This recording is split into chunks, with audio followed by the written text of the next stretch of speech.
Hello, everyone, and welcome back to the Red Path. We've got another fresh episode of Skull Takers for you here today. Joining me is the illustrious, newly decorated Brian from the Red Path. I'm your host, Dara, and we're going to be talking about Brian's run at the Battle for the Capital, right, Brian? Yeah, Battle for the Capital. Awesome. Yeah, Brian finally managed to not choke the finals. A disappointment to me, but one that brought a lot of happiness to a lot of other people in our Discord who are rooting for Brian in this sort of weird competition that we've got going on between the two of us. Real love-hate kind of relationship. But Brian did manage to take home a fairly sizable tournament with the world leaders, with the new codex in a meta that is purportedly quite hostile to world leaders. The truth of that, evidently, maybe not quite as bad as people think, given Brian's results. Brian, how are you doing? How are you feeling after coming down from the high of that win? I'm doing good, Dara. This one meant a lot to me. It was a big one. First of all, it's just to put some context to it. Battle for the Capital is kind of like the local Michigan GT. It happens in Lansing, Michigan, which is the capital of Michigan. And usually that just attracts, I mean, the Midwest, I talk about constantly how that's like a thunderdome of a meta, right? You have Folger and Conan in this area, my own team, and a few other big named teams in the US kind of all just congregate together in one massive GT. And it means a lot to actually be able to like defend my like home turf, like this is my backyard kind of thing. So a little bit of home Hmm. pride there. Um, but like I said, this GT is means a lot to me. It's one kind of in my backyard. Um, it was a really fun one too. Tabletop Live loves coming down. The venue's great. AFK Games.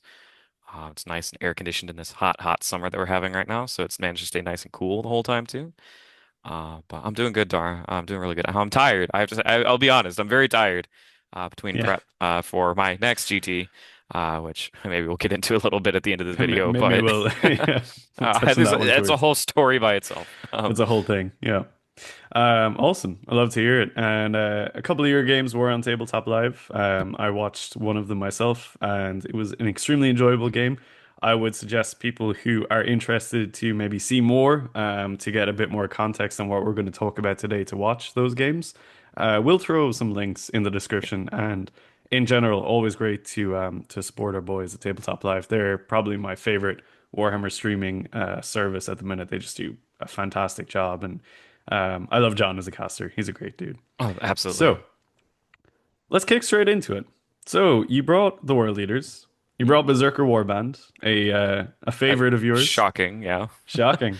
Why don't you run us through what you brought in this Berserker Warband list?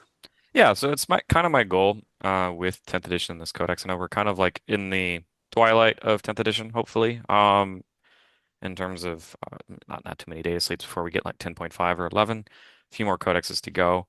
And it's my goal to really kind of master each of the detachments and kind of perform with them and at least win an event with them before I move on to the next one. So I can comfortably say I'm like getting to the point where I'm ready to retire my progress in Berserker Warband and move on to Khorne Demonkin. But I did decide to take Berserker Warband to this event. Like I said, this is was a lot of high skill players in this event. I played, for example, one of the players that I played was best ITC Orcs at one point in time in the world. And another player that I played in this event was best ITC Eldar last year. So both of those people were people that I played, and I knew names like that were going to be running around. So I wanted to take what I'd been having the most success with, which was Berserker Warband. I did make the conscious decision after looking at the player packet and looking at the terrain layouts that I'd be offered that I really was wanting to go towards double Rhino. I wanted to play 20 Berserkers. I've been in love with 20 Berserkers since I started playing that BD2K of like a few months ago at the Dallas Open, or not Dallas Open, Lorecast Major. You had the favored Berserker on foot, and then Kharn plus 10 and a Rhino. Well, thought was I wanted to have a little bit more oomph in that second Berserker squad, so I wanted to give him a Glaive. There wasn't that many places on these layouts to really deep strike rapid ingress. It was terrain layout one for day one, so it's like you have that one little like V, and that's Mm, it. the It's pretty house. much it's yeah Yeah. the house. But like if you're thinking Yeah. about like where you're gonna rapid ingress on Hammer and Anvil on that layout, it's gonna be in the house, so you might as well just Yeah. walk to the Why house. bother? Why Yeah. bother? Exactly. So I was like, I don't really need to value the Exalt. And this is for reference. This is pre-Knights Codex, for either of them. So I'm safe for a few days, from Stompy robots. Um, so I decided to go with Jack Harpster's original list that he kind of came out with. I talked about it back and forth. Um, my splash of not taking three Forgefiends, I took two Forgefiends. So the list is um, Berserker Glaive MoE, Kharn, Demon Prince with Helm on foot, and a Slaughter Bound with Favorite of Khorne. So we moved Favorite of Khorne from the Slaughter Bound, or from the MoE, and gave it to the Slaughter Bound, and Glaive from the Slaughter Bound gave it to the MoE. Obviously, if we're starting MoE in a car, Favorite doesn't work, so we need a new Favorite holder. Sometimes I would run the Slaughterbound solo. Sometimes I would attach him. It all just depended. Sometimes you want that extra unit, like into Eldar. It's like there's just pesky five-man elves everywhere.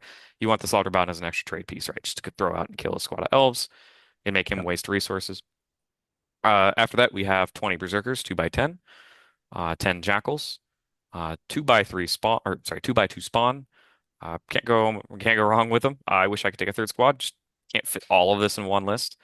2 Rhinos, three squads of 8 bound, 3 by 3 regular 8 pound, two ectoplasm force fiends. It's not really anything crazy, nothing super like It's pretty out by the out book, I there. would say. Yeah. At this point, yeah, it's just I want berserkers, they go in a car. I want gun goes behind it, and I want 8 bound giving them +1 to hit. So it's just a good balance of all the good stuff, really. Hmm. Yeah. Feels very natural. Like you said, all the good stuff. The boxes are firmly checked and ticked in this one. I love it. It's a great list. Really good list to kind of get to grips with the army as well, because there's no like complex maneuver. Well, obviously there is complex maneuverability in the list, but like if you need to get started with the faction on a competitive sense, this will teach you most of the things that you need to know as well, I feel. Awesome. So this was a 5 round event, correct? 5 round, 65 person event. Yes. Cool. Why don't you run us through the rounds? Let's kick it off with round one. Yeah, so I'm gonna go ahead and talk round by round, obviously focusing on just kind of the overall matchup and kind of how the game played out. Feel free to hit me up on the Discord if you want a little bit more information, but we're not going to get too crazy in depth. But to start the game off, this one is on stream. This is on the Patreon stream. I know the internet was actually out for the first hour of the game, so you get to see only the end of the game, which if you tune into the end, it looks like I'm losing miserably, but trust me, it's fine.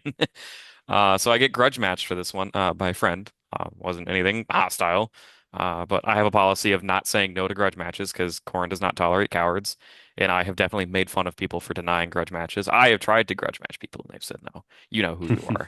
You know who you are. Um, Dear, oh Ry dear. Ryan Sebastian on Thousand Suns, and this is on terrain layout one. We're playing classic, taking hold.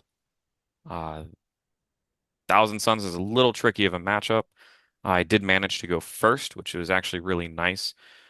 He was playing more of that typical Grand Coven list of Magnus, three Mutalith Vortex Beasts, right? Yeah. Insert rubrics here, insert Bogoats here, whatever. It's the list right now. It's Yeah. really annoying. It's actually a fairly challenging matchup for us, mainly because the Mutalith Vortex Beasts can be a pain in the ass to kill. Um, they're 160 points, T10, 5 up invuln, 5 up feel no pain, like 12 or 13 wounds. Nothing we have just at that point. Like 8 bound is our equivalent of a Mutalith Vortex Beast, which sounds crazy to say out loud. 8 bound don't get close to killing it, right? They can put a dent in it, but you're gonna have to put 8 bound plus something else, which means you're overextending, and Thousand Suns does so much damage. So, I said terrain layout one. If you've seen the pictures of the house, picture the house except with 9 8 bound in it, and which there's a pretty funny picture from Worlds that I sent to the You fit so Discord. many 8 bound in here. Slapped it and put 15 8 mount in the house. Yeah. This time it Yeah. was only nine in a berserker squad in a car. That was it. Just 10 berserkers and 9 8 bound Man, this that time. house is so good. It's so good. Thousand Suns, granted, they are fast. They are slower than they were. They used to just be able to ship Magnus across the board. 40 inches. Now it's only like a nice, reasonable, like what? Max 6 plus 14 20 plus 2. something. So 22 inches, Yeah, which is it's like like, 22, 24. It's like Angron's old threat range, basically. right. Yeah, no, 14 plus 2 plus 6. Yeah. So yeah, right in there, about 20, 22 inches. So I pre-measured it out, found all my safe angles, pushed into the middle of the board as safe as I could. He responded by getting really aggressive, pushing the Megalith beasts into the t front of. I'm sorry, I think he went first actually. He pushed the Megalith vortex beasts up, and I went for a cheeky turn one charge with 10 of the Berserkers. Mo from my deployment zone rolled in advance, shipped himself up, popped pile and consolidate six, tagged a bunch of things I wasn't supposed to get in contact with. Should have killed a vortex beast with that squad, didn't, whiffed, but I killed two other units that I piled into. Bowgoats took them off the primary, and then the other side of the table. Said I staged all that stuff up in the house. I took the Demon Prince, moved him up, lone opt him, having him touch that one side objective, which the Demon Prince is super important for that reason. He can kind of stand out in the open, give your opponent the finger while there's just an 8 bound cheering him on and telling him how to duck and weave from behind a building. Um, Yeah, it's a great feeling, that one. The house. The house is all powerful. the house is all powerful, and I then feel that like we need a like overlay of layout one with a big red circle around the house the so that house. war leader players know where 90% of their army needs to I be set up and I'm gonna layout teach one. your GT about the house when I go. Mm. There's gonna be I'm gonna I see think the how many. GT already knows very well about the house. I'm gonna put this time, but it's gonna have Angron in it too. Okay, enough of that. We'll talk about that later. But uh, I set up for the next push turn, and I go to push, Mm. and he was able to come out and shoot at the Demon Prince, but he could only do that with the Vortex Beast. So I was gambling. I was just like, so you get the D6 plus 6 gun into my 10 wound minus 1 damage Demon Prince. You feel like gambling, son? And he was like, yeah, I feel like gambling. Came up, shot the shot, it whiffed, and I was like, yes, nice, got him. Uh, I feel like you kind of have to go for it though, right? yeah, I just Like you got lose to if play I to your just outs. and Yeah. I would have been so mad. But It would have been pretty funny. following turn, I full send into him. Those t other 10 berserkers managed to blood surge. They don't die, so the mode lives. No, he never mind. He did die a horrible death. The bow goats got him. He died in the streets. I was thinking He surely the got gunned Bogots just down. precision him out. That Yeah. was how he blood surged. Is the bow goats just gunned him down. A few berserkers did live. They tagged up, or just kind of being a menace to some of the trash that he had in the background. But I Mm. full sended with the rest of the army. Kharn plus 10 made contact with 6 bowgoats and a sorcerer. Also cleaned up 5 rubrics. I cleaned up every Mutalith Vortex beast this turn. And like I said, the whole army just sent. The Forgefiends popped out and shot. I won't lie, I took 2/3 of his army. And I was like, sweet, got this in the bag. Like, I'm down like 8 berserkers. He's down 2/3 of an army. There's no way he can come back. And then I was like, wait a minute. He's just Thousand Sons. And he like proceeded to kill 2/3 of my army back with a third of his army. Like Magnus just spun in circles and went Doombolt there, like Gaze of Magnus there, Tzeentch's Firestorm there, charge here, and Magnus killed like 800 points, and I was like, what the fuck is happening? And then a couple of the surviving sorcerers on the other side were like double Doombolt, like sustained six or sustained 3 6 shots. Oh, I rolled nothing but sixes. You're dead. And I was just like, the fuck is this? This army's bullshit. And if you look at this, probably when the internet kicks back in, I'm getting tabled after taking 2/3 of his army. But it's fine because my last third then proceeded to beat up his last third, and it was all okay. And his Magnus failed battle shocks for the rest of the game, and it was fine. So he couldn't hold any objectives. Um, Sure. It was fine. that matchup's scary. If you don't get first jump on them and they get first jump on you, that was a Yeah. third of his army killing 2/3 of my army. Reverse the roles Yeah, there. no, Reverse the roles, and it's a horrible time. it's a tough one. It sounds like you played that one pretty aggressively though. Like You ha maybe a little bit more so than usual. you have to. Mm. You really have to in a Thousand Suns. Like I said, you have to make first contact, and you're only safe in the house for so long, right? Eventually, they can Yeah. peek around the corner with a wingtip or something, Yeah. right? You have to stage in the house. You have to go. You have to put pressure on Thousand Suns. If you don't, uh, they're just going to outvalue you and outtrade you with those Vortex beasts. Like I said, it takes an overcommitment to kill them. So if you're going to overcommit to kill one, you might as well overcommit to kill three and You got everything to do else. it. Yeah. You just You have got to to send. present you got to just give them enough threats that you know Correct. they're going to Yep. pick up 2/3 like you said, but hopefully then you can push through. And you have Nice. and you let Magnus live till the very end. Right? Ignore that dude. He's not worth trying to kill. Oh yeah. Yeah. Because it's going to take like 3 units to bring him down. It's eventually he did go down, and it took a Demon Prince plus Spawn plus a squad of 8-bound plus leftovers of Kharn squad plus a Forge Fiend shoot two Forge Fiends shooting him, and he still did not go down. Um, Yeah, so it's sounds about right. Alrighty, round one. Maybe a bit of a Tempest round by the sounds of it. Sounds uh, pretty violent. final score 100 to 52. Like I said, it looks a lot closer than it was. I was just standing on the funny circles, and he was stuck in his deployment zones, shaking angry red ants off of his feet. Uh, that was like the spawn kept charging Magnus. It was really funny, and I was like, "You gonna fall back?" Because Magnus's melee was just crappy enough to barely not kill spawn sometimes. So I was like, "Oh, gotcha! What you gonna do?" Like, here's Love to see it. the ghost of the dead berserker that Magnus brutalized, coming back to haunt his feet. Because I use the spirit haunt ghost spawn. Yeah, of course. Yeah, yeah. Nice. Uh, Awesome. What we got for round two? so round two, just to haunt me further, is Terraform Terrain Layout 1. Old This or is new Terraform? New Terraform, right? new Terraform, Yeah, yeah. Crucible of Battle, which is new Terraform is way better for world leaders, because we don't instantly lose the game by not contesting a turn one Terraform, which people could has happened. That's why I've lost majors. Is people stick poxwalkers there, do Terraform, like, huh? You're gonna overextend to come kill some poxwalkers now? Because the only thing that can reach me is advance and charge blood or berserkers. Spawn can get there, but they're not killing 10 poxwalkers. So let's see berserkers do, right? So the new Terraform's a lot kinder to world leaders. In fact, I think it's very favored for us because it allows us to do some dirty things, which get into here. I paired into Patrick. I'm not gonna say your last name, Patrick. I'm sorry. It's really hard and really Polish. Um, so this is Terraform into Imperial Knights, Old Knights, which is a little unfortunate for this list, but I do vastly like. He was talking about, yeah, I'm sad that I don't have my codex into you, and I was like, yeah, I'm sad. Or, I'm happy that you don't because I don't want four more armigers in my face. I don't care that they're T9. I don't want you to have four more. It was Canis, four Warglaves, four Helverins, and then a package of Sisters Nicalitas, with the Sisters tank. Pretty classic. That's actually a very standard knight build. Pretty standard, yeah. It's very good. It's just Um, whether or not they swap out some of the armigers for a natural post. That's basically the only change I've seen in that list. right. And the thing that I had up on him that I was able to do is the Demon Prince has blown up, and knights are actually relatively slow.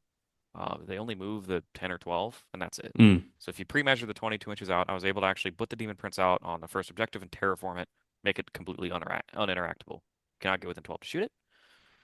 Middle objective, I threw um, spawn out just to go cleanse to threaten the sticky on death, right? Because I was like, Hmm.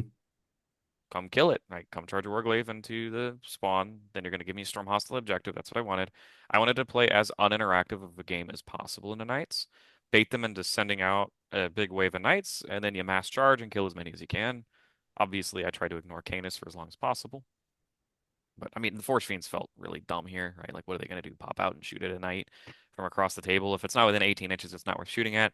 Yeah, it doesn't Forgefiends feel didn't. good for them in that matchup. Oh, they just sat in the back waiting for their Just time, and they did gigantic wait. action monkeys. That's, I mean, it's a 150 point tanky action monkey. It's not that bad of an action monkey.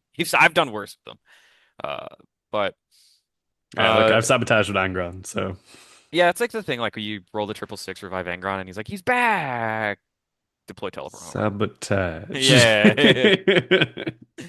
Yeah, you get it. So Patrick then responds by sending a Warglaive into step on the middle objective. Right, he doesn't want me to do the sticky on death. He terraforms on the other side of the table. So we both have mirroring terraforms. He blows up the spawn, passes turn. Comes back to me. I push Rhino out. I auto see the objective. I start terraforming the objective in the middle of the table now. Blow up the Warglaive. I full send from the funny house straight to his deployment zone. Which the Oh, you house full can send? the Okay. house, but the house can reach your opponent's deployment zone. All right. I Yeah. think by full send, I think I sent in three 8-bound Kharn plus 10, and actually I think that was it. I think it was just Kharn plus 10 and three 8-bound. The three 8-bound, and then I think the Demon Prince as well. The Demon Prince went out into the middle objective, was able to kill the knight with the help of the 8-bound, killing then being able to pile and kill another knight.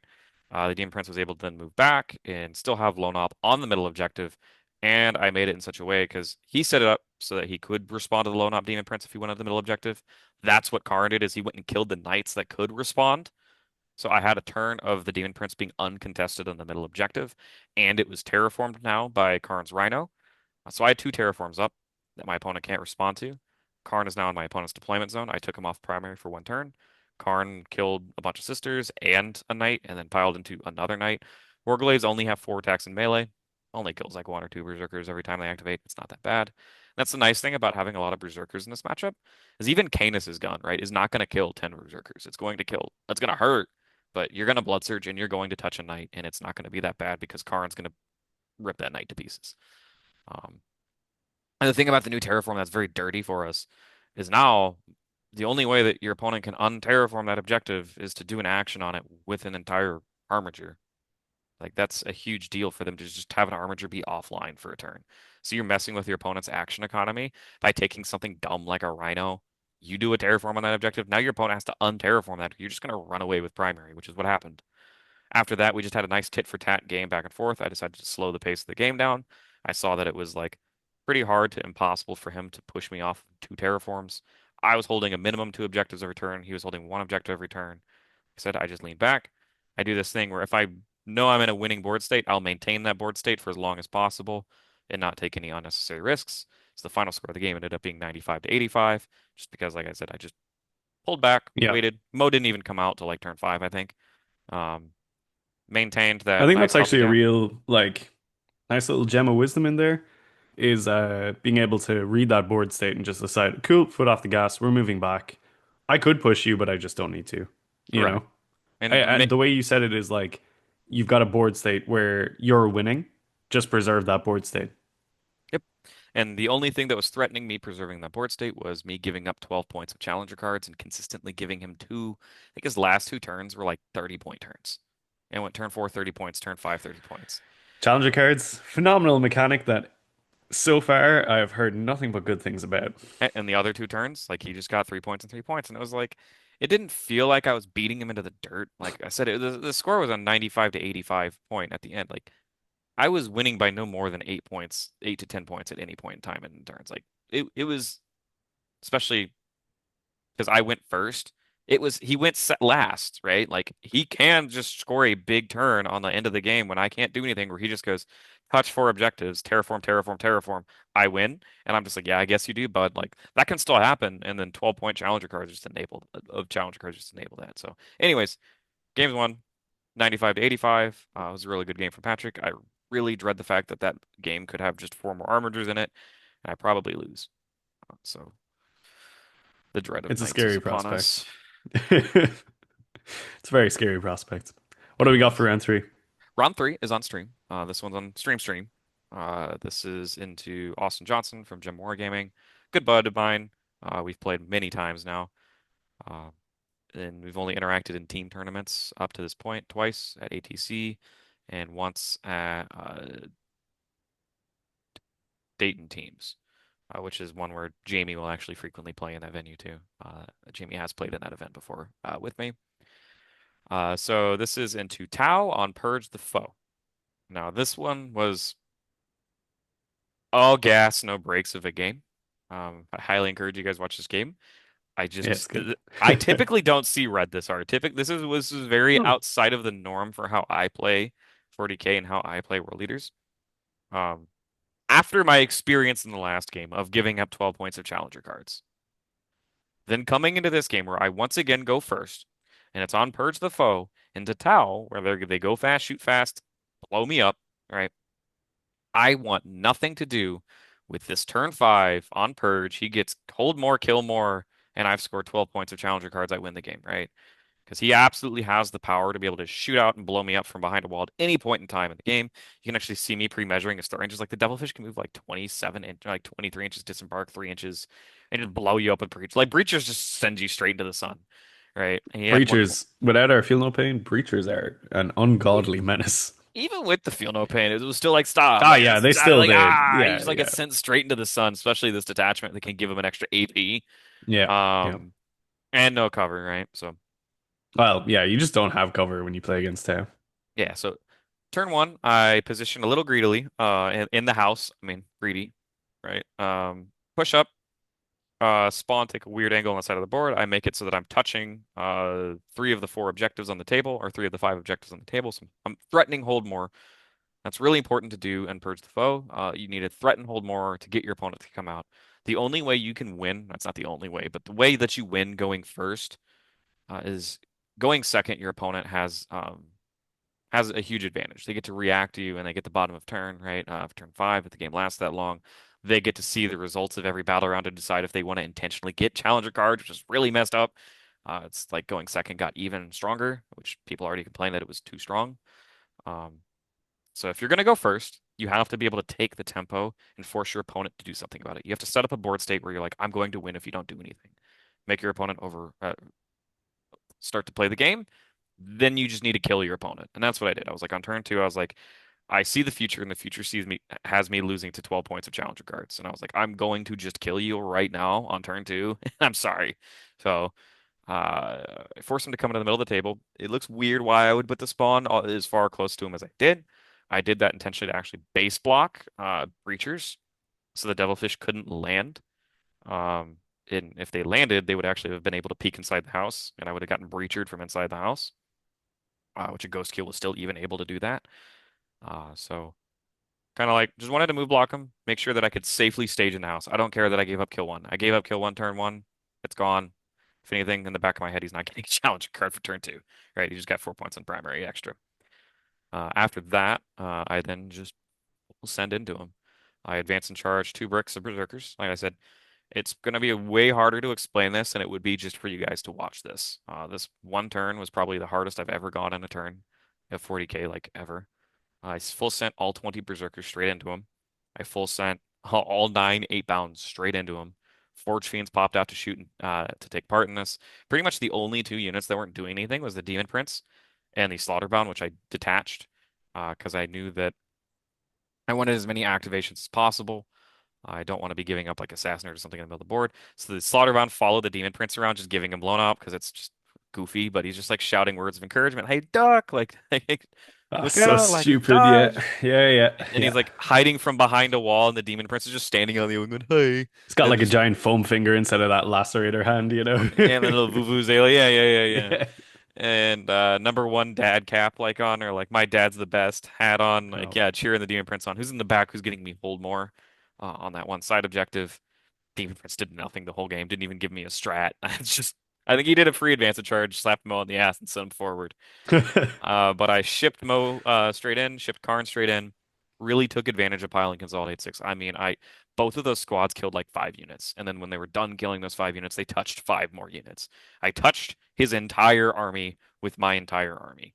The only thing I was not able to touch was a squad of breachers, and as we alluded to at the beginning of this conversation, the breachers turn around, activate, and Mo gets sent straight into the sun. Like he just evaporates. I tossed my first 6 damage grenade of 10th edition at him, Nice. and I was like, Hey. "Ah, this feels great." And then he turns around and tosses a 6 damage grenade back into me, and I was like, "No, that's not allowed. That's not fair. You're not allowed to get lucky." But in that turn, he had 20 breachers. In my head, breachers are the only thing that can answer berserkers, right? He has after that just hammerheads and skyrays, which have like 3 or 4 shots, right? Hammerhead's gonna shoot haste a berserker, and then the berserker's gonna they're gonna blood surge like a beehive and swarm you, right? With the blood surge. So I managed to kill one of the breacher squads. My plan was to tag the other one. I unfortunately did not kill the other transport, so I did get breachered into the sun. But I was like, that's fine. That's not worst case scenario. I just knew that one squad was going to get pasted, but the other squad was going to get free reign at the table, and Kharn just proceeded to pretty much table him by himself. After he got in there, did a bunch of damage, secured like my 8 bound pushed up too. Kharn was able to like body block where where his guns could go, so the 8 bound were relatively safe. So on the follow-up turn, Kharn got shot at, blood surge, killed stuff, charged, killed more stuff, and the 8 bound that managed to live just killed more stuff. Like, go watch the game. A lot goes in depth of me having to talk out loud with the Pile and Consolidate 6.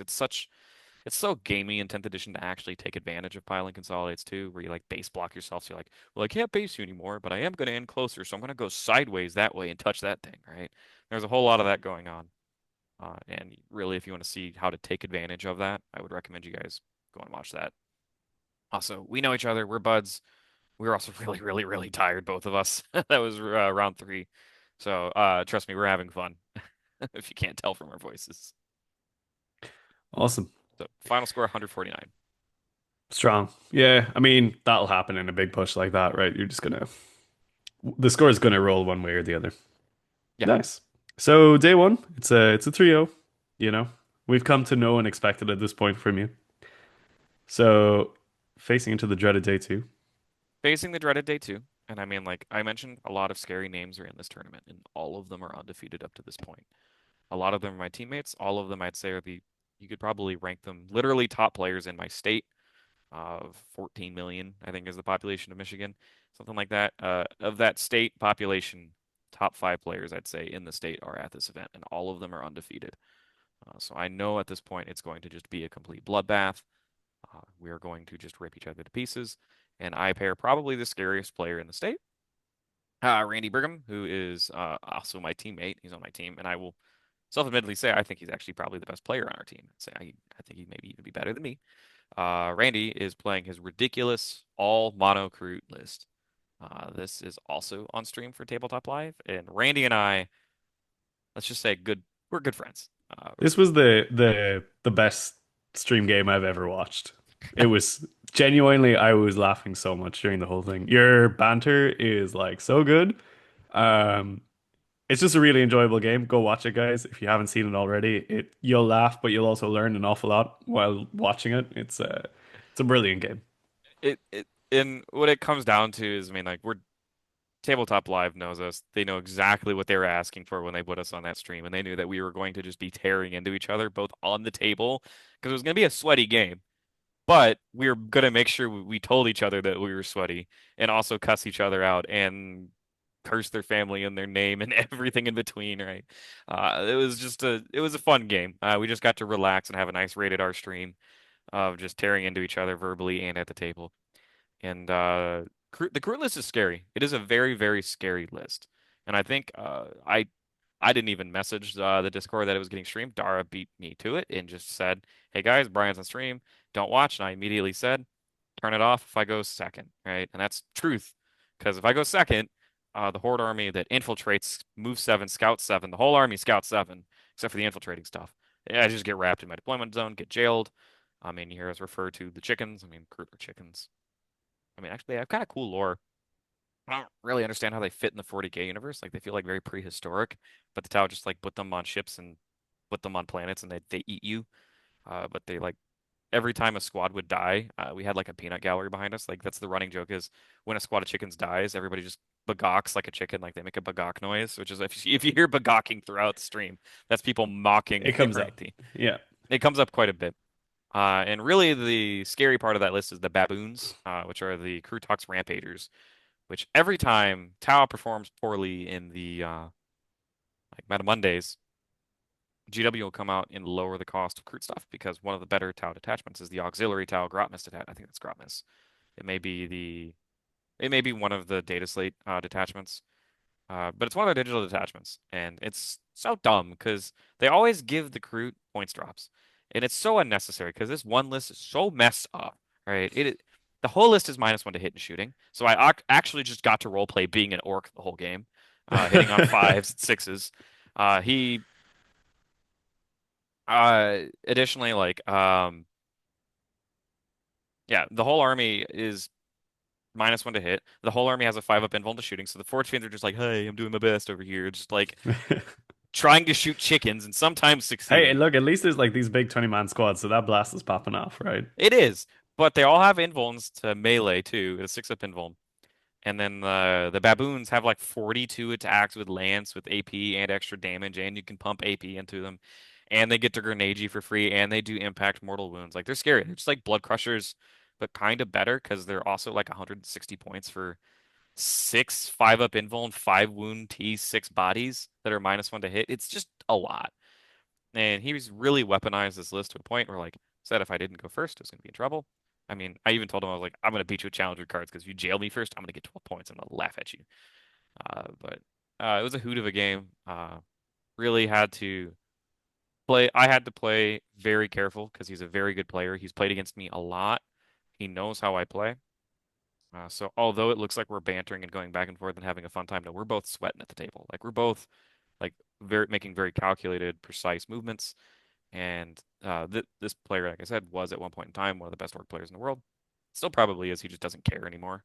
Um, that's just Randy for you. Like he would rather play on his iPad than win a GT sometimes if like the right football game's on. Um, but comfortable win of 97 to 79. Just a few things went my way. I was able to kill what I needed to kill, be where I needed to be, and avoid those baboons from running me over and impact mortally me. Yeah, it's a great game. Go watch it, guys. There's a real slew of good games on stream from this one where people can indulge. But sadly, the final was not one of them, which is No, I mean, heartbreaking stuff. I I'd guess already they been on, couldn't have you on 4 out of 5 rounds, right? getting ready to say I'd already been on three times, and this time I was just like, you know what? Let somebody. I was like, let somebody else have it. It doesn't just need to be just me because there's also going to be another undefeated player in the room. Tiebreaker was points, which we were very, very close at points. Like this round was very important. Not only did I need to win it, I needed to win it big, and I was not rooting for my opponent to get less points, but that would have been great if he got less points. I ended up pairing into Warhost Eldar, terrain layout 2 on Linchpin, fine, and then it was on oh, what's the other name for the hammer anvil deployment? I always forget. Tipping points. Tipping point. Yep. Um, this game, Warhost is a very rude list. I don't, Eldar players don't get to complain about getting nerfed as hard as they did. That army's still busted.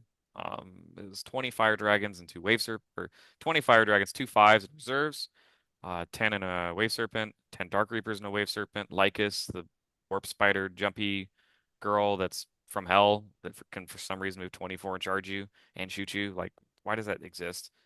I know I'm hypocritical for saying that. We used to do that to people all the time, but Just a touch. just a little bit. But what's really annoying about this list is it's able to double shoot and scoot, and it can use them to re-embark. So the wave serpents can move like 20 inches. The 10 fire dragons get out, they shoot you, jump back in on the other side of the wall, and you can't interact with them. So the lists that punish this are the ones that can go get you on the other side of that wall. Not every army is equipped to go through that wall because sometimes there's banshees waiting for you too, which is usually what they do. They hang out with banshees to get stop some of those armies that are like combined arms armies like CSM, right? That they send 5 legionnaires of the Mm. Lord through a wall, they're gonna get mulched by banshees, right? Not world leaders though. World leaders, I'm coming through that wall and I'll take your banshees too.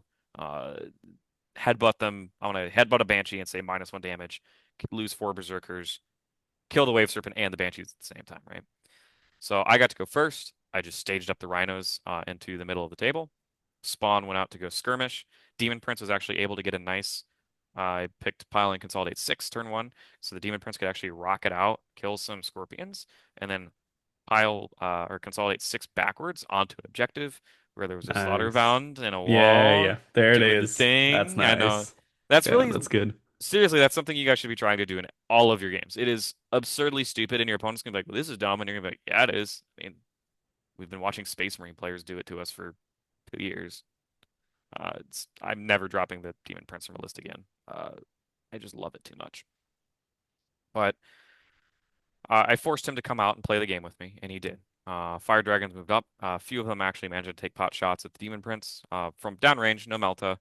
Wounding on fives. I managed to shrug it all off, didn't take any damage.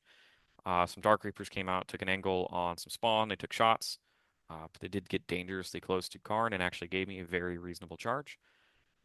Warp Spiders also came out to keep me from holding a bunch of objectives. He knocked me down to only holding one. Sorry, I held two because the Demon Prince was, of course, untouched high. But he did knock me off the other objectives. I then just respawned by crashing Kharn into a squad of 10 Dark Reapers, rolled pretty good on the advance, rolled decent on the charge, got in there, cleaned up 10 Dark Reapers and Autark, all of his Rangers, all of his scoring trash. Like the spawn just finally went out, whatever spawn was left over, got rid of the trash.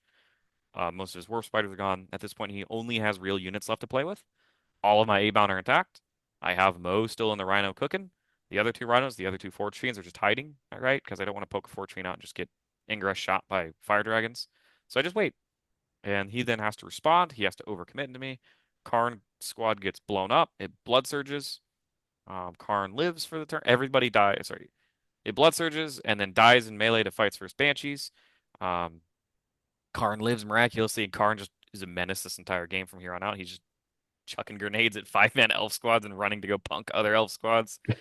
Nice. He just goes on he goes on the red path, tearing up elves. I don't think he actually dies in the game. He never flips up, but he just runs around my opponent's deployment zone, being the most inconvenient menace. Because like, what is my opponent gonna do? Turn around and shoot fire dragons at him? Come on, like I have 4 up invuln. What do you think I am? You got to shoot them all at me if you want to get me, right? And even then, he's just gonna get right back up. So he's just like, I guess I just got to accept the fact that Karn lives forever. And I was like, yeah, you do. Um, some Mo rips out, the 8-pound come out, and we respond to his push because he has no scoring units left in the game, which Eldar plays primary very poorly. World leaders bully primary very well. Combine all that together with like little ghosts and the fact that he put 5 warp spiders in the middle of the table and he's like, "Oh, I'm gonna mark for death these because you have nothing that could get to them." And I was like, "You sure about that?" Because there was a rhino around the corner, and I was like, "Rrr, rrr." And the rhino came in hitting on twos because there was 8-bound now that I advanced up. Got the hit on twos. I There it had sustained is. hits, dev wounds, and the rhino He did just the thing. ran some warp spiders over. And he's like, "I didn't see that coming." And I was like, "Oh, gotcha." It was winning on twos, hitting on twos, winning on twos, sustained dev, and maybe that rhino actually had some AP too, right? Like. Certainly could have. You did. All that said, it was a fairly favorable matchup at the end. But Peter, like I said, is no slouch. At one point in time, he was one of the top players in the world. And a later addition, he's gotten back into the game recently, about a year ago. But he did finish top ITC Eldar last year. Uh, so he's shooting for that title again. So my last game of the year was into the best in faction, or my last game at this event was into the best in faction Eldar player. Like I said, game before that, um, of course, Mr. Crootman. You can hear me insult him live as much as you want, in the links down below. But we finished the game 94 to 53. Strong finish. Gives me the win by a comfortable amount on points. And then you can actually see behind me that axe right there. Actually, a Gorechild axe was my trophy for the event. Wasn't planned. They didn't plan for the World Leader to get the axe, but it just ended up that way. Um, We'd have to see that though. and yeah, I took down first GT of the Codex for me personally. Yeah, that's your first big one, right? Granted, this is my first GT with the Codex, because the Mm. Codex came out and I was just like straight, screw it, major, straight into Dallas. Yeah. And I was like, screw it, let's do it again. Ran it back in another major. So I do have a few more GTs coming up locally, and I really would like to add to that stack of trophies over there. But hmm It's building up. Might need we'll another get there. shelf. Might need one. I mean, they're IKEA, so I can order one. Yeah, Um, baby. Nothing but the best. yeah. And then Modular design, it's a hell of a drug. it is. I like going there for the meatballs too. Mm. But event was good. I mean, our Randy still got best overall. That was cool. He helped me or fund my Dark Angels project, which I want to talk about, but We don't want to talk about that. I Yeah. own an entire Dark Angels army now, and Dara's going to be participating in that. So Yeah, um, sure. yeah, Sure, Jan. sure, John. That was the event.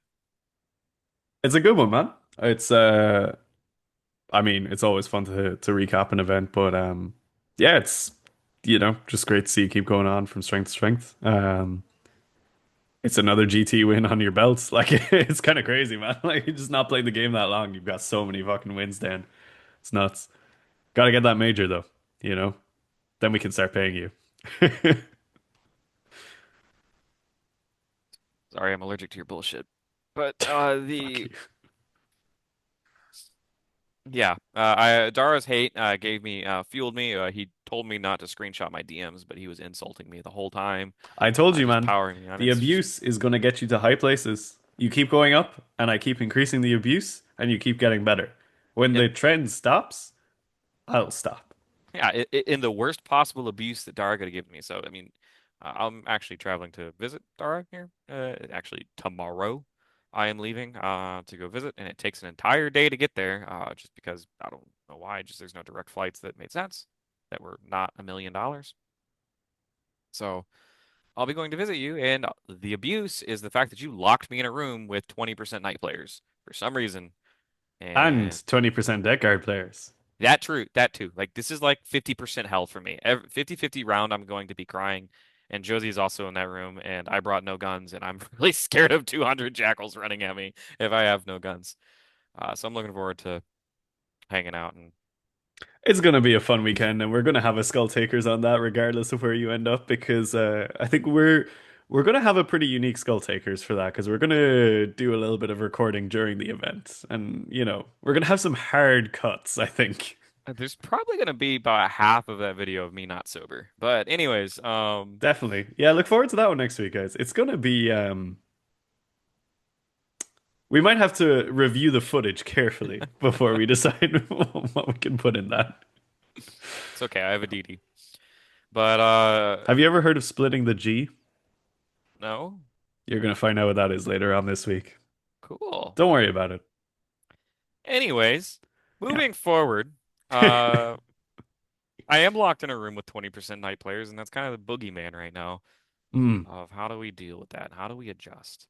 Now, I'm comfortable in saying at this point going to we're going to have to adjust in some way, right? The yeah. meta's turning a little bit into rock, paper, scissors. We just cannot handle a -1 damage fights first Lancer staring in the middle of the table right now with World Leader lists written the way they are. Mauler Fiends will not deal with that. Um, your uh, Hellbrutes definitely aren't dealing with that. And people are going to have to get a little creative, right? There's one of three things you can do, right? You can put your blinders on and forget the problem exists and you'll never pair it, which is not how you win a major, right? If you want to go X and O, you are going to have to play knights at some point in an event. If 20% of the room is knights, that means of 5 games, you are playing a knight player, right? That is just Yeah. going to happen. And Sure. knights are Yeah. good. So actually, the odds of you playing a knight player are very high, more like 40 to 50% chance of at least one. You probably are getting multiple. So you can forget they exist. You can adjust slightly to make it so that you have a game into them, right? You don't have to kill all of the knights, you just have to kill some of them. Or you just go commit full, in my opinion, if you're going to commit full. I mean, we play the Night Killer, the best Night Killer in our codex, which is, if you're not playing Demonkin, it's Angron. So, spoiler alert, there's a chance that Angron can be making some appearances in some of the lists that I'm testing. Less likely, though, because usually if you're fitting Angron, you're not getting a Demon Prince, unless you're doing what I'm doing at Derek Doom and playing no guns and just playing out of Dara's closet, which I'm being gaslit on. He's telling me that I had access to those models, but he was kind of putting up I resistance. told you I'd get you the Forgefiends. Well, I don't have any, and I'm scared. But at least I have the prince. But I think the middle ground, and I think where I'm going to be going for like my recommendation for lists, take that Jack Harpster list, the list that I played that I won this GT with, substitute 1 8 bound for 1 Mauler Fiend. You have 3 units that can reasonably put a serious hurt on knights. Like I said, you don't have to focus on killing all of the knights, just enough of them, then outplay them on the table. And now you have 1 Mauler Fiend versus two. Two, you get started parking lotted, right? You have 2 rhinos, 2 Mauler Fiends, 2 Forge Fiends. I It feel like becomes very hard to get. The house doesn't have that much space. right. And then you can also rapid ingress 1 Mauler Fiend, right? Like I can tolerate that. You still have a nice even split of 2 8 bounds, so it's like 2 spawn, 2 8 bound, two Forge Fiends, a lot of twos, 2 berserkers. But that's where I'm going to be going with my list. It's going to be kind of that middle ground of like it doesn't have all the best answers for knights, but you're still also not like because if you're leaning into Angron and If more you lean Mauler too hard Fiends, into it, you start to throw into every other matchup. correct, and everybody else is prepping to kill high toughness, so you're just leading into what the rest of the meta is trying to kill. Yeah. So that would be my recommendation going forward for uh, world leader players looking to play lists. That also does appease my soul a little bit for having a rapid aggressive because Mauler Fiends are really good rapid aggressive stats because you can set up 9 or 10 away around the corner and you go get that 3 inch Melta range where you get 6 rapid fire Melta shots straight into your opponent's face, crack a Rhino, charge whatever falls out. It's sweet, right? I'm not as much of a Mauler Fiend hater as I am a Hellbrute hater, but Hmm, fair. that's what I'm gonna be looking at going forward for list writing. Makes sense. I think that's a pretty good recap, man. Yeah. Once again, congratulations, everyone in the comments. Give Brian some love. The man's just won another GT. How awesome is that? Still leading the charge for all of us here in the Red Path. And if you like what we do, consider checking out our Patreon. We have dedicated channels within our Discord for competitive and hobby focused advice, I suppose is the best way that you could term it. Yeah. It's more like a mini forum where people who want to get the most out of those aspects of the game and the hobby can hang out and hear our thoughts, primarily from myself and Brian. How you value those thoughts is entirely up to you, but it's a fun resource. There's some great people in there hanging out, so you're more than welcome to join for a pretty cheap price. Otherwise, you can like the video, you can comment down below, let us know what you thought, let us know if you're looking forward to the Skull Takers coming out next week, and hit a subscribe on the channel if you haven't already. Helps us out a bunch. Until then, I'll turn it over to you, Brian, if you want to say any last few words and then walk us out of this one. Yeah, big thank you to all you guys, right? Especially for this trip that I'm about to go on. That we really wouldn't have been able to do this without the support. If you guys want to see more content, like I said, please just hit us up on the Discord. And like, that's just the best. Engage with us, like, subscribe, all of that stuff. You guys really are the best community. I mean, I have a life behind whatever we're doing on screen, these talking heads. Like, Dara also has a full life going on, and just the support we get from you guys just helps us really just keep going, right? So, Yeah, best group, best best group of group. people. We're very lucky. We are very lucky. So, with that, guys, I'll say stay healthy, stay safe, and kill, maim, burn.